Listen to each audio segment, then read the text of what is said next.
सभी को जय श्री कृष्ण, जय श्री राधे। मैं आचार्य राहुल देवभूमि उत्तराखंड से आप सभी के मंगल की कामना करता हूँ।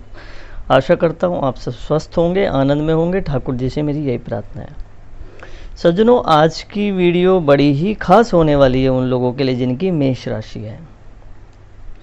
आज की इस वीडियो में मेष राशि वालों के लिए हम बहुत ही महत्वपूर्ण सूचना लेके आए हैं, जो उनके कैरियर को लेके, व्यवसाय को लेके, व्यापार को लेके, चाहे बिजनेस करते हैं, चाहे शिक्षा के क्षेत्र में हैं, चाहे फिर किसी प्रतियोगिता की तैयारी कर रहे हैं, गवर्नमेंट जॉब की तैयारी कर रहे हैं, या किसी भी क्षेत्र में आप काम कर रहे हैं, उनके लिए आज की वीडियो बहुत ही खास होने वाली है।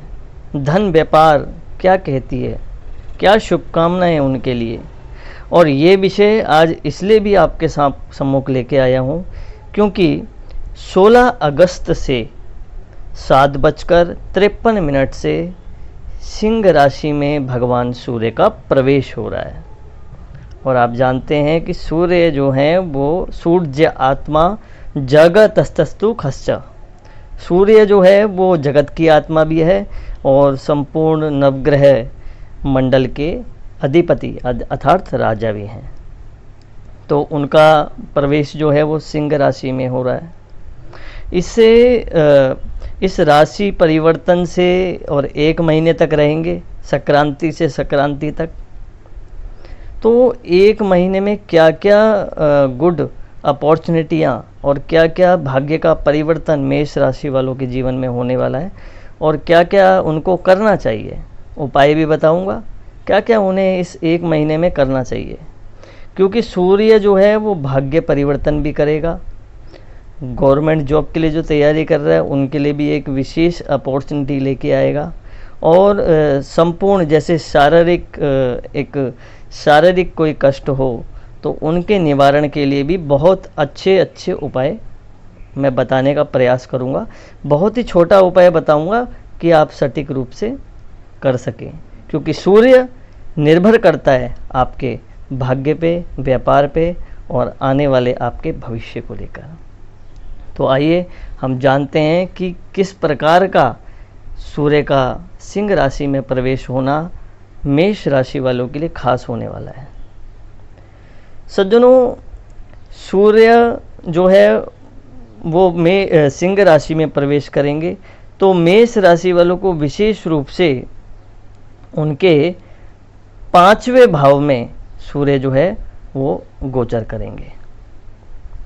इसी प्रकार विशेष रूप से मेष राशि वालों को विशेष रूप से ध्यान रखना है कि इस समय आपको जो पढ़ाई कर रहे हैं स्टूडेंट, उनको विशेष रूप से अगर वो किसी प्रतियोगिता की तैयारी कर रहे हैं या गवर्नमेंट जॉब की तैयारी कर रहे हैं तो उनको ध्यान रखना है, उनको अपना हौसला नहीं तोड़ना है, क्योंकि सफलता के योग बनते दिखाई दे रहे हैं।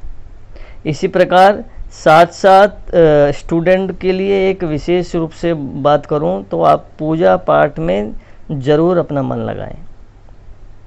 जैसे भगवान सूर्य को आप प्रतिदिन अर्घ दें। स्टूडेंट प्रतिदिन भगवान सूर्य को अर्घ दें। और अर्घ भी किस प्रकार देना है, तांबे का लोटा लेना है और उसमें गंगा जल और जल से उसको पूरित करके अर्थात भर के उसमें कुमकुम और अक्षत और लाल पुष्प जल में डालें और ओम घृणी सूर्याय नमः इस मंत्र के द्वारा अर्घ दें।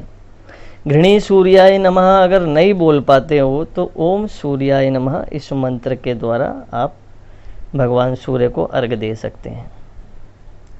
इसी प्रकार इस सूर्य के राशि परिवर्तन से आपके मन में एक महत्वाकांक्षाएं बड़ी चढ़ी रहेंगी, जो कि होना भी चाहिए। महत्वाकांक्षाएं ऊंची होनी चाहिए। कहते हैं ना कि सोच आदमी की हर समय ऊंची होनी चाहिए। अगर 100% अगर सोच ऊपर है तो लगभग 80% तक तो मनुष्य पहुंचेगा ही।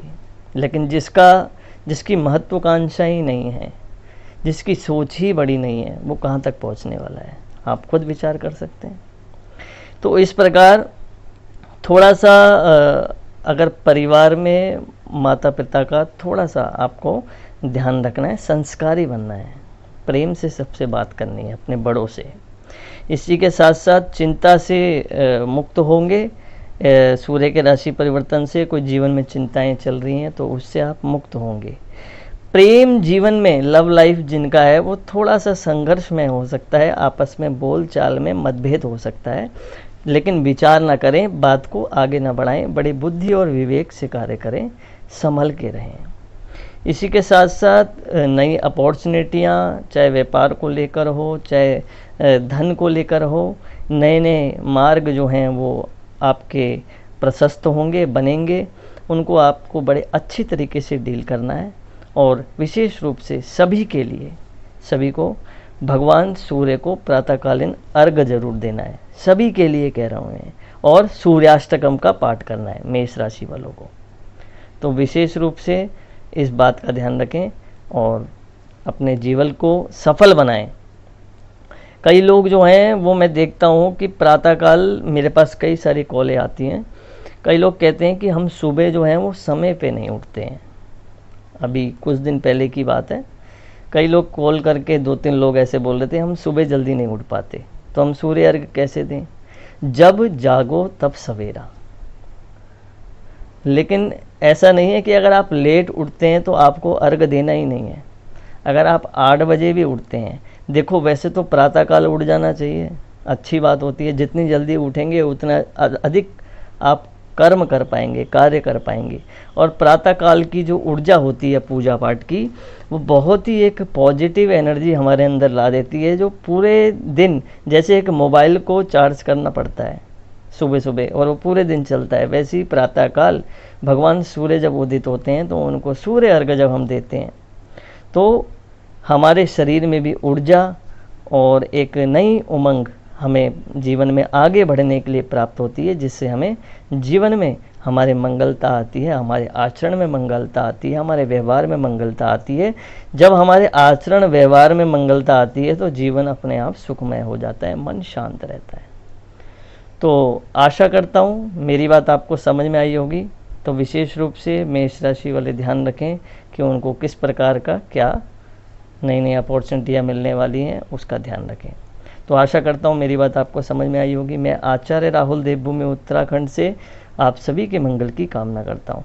और एक और बात कहना चाहूँगा सज्जनों में कि अधिक जानकारी के लिए आप अपनी कुंडली का विश्लेषण जरूर कराएं। कुंडली का विश्लेषण कराने के लिए आप दिए गए हमारे नंबर पर संपर्क कर सकते हैं।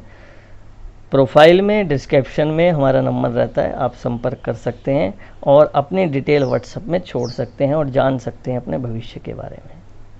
मिलता हूँ नेक्स्ट वीडियो में। जय श्री कृष्ण, जय श्री राधे।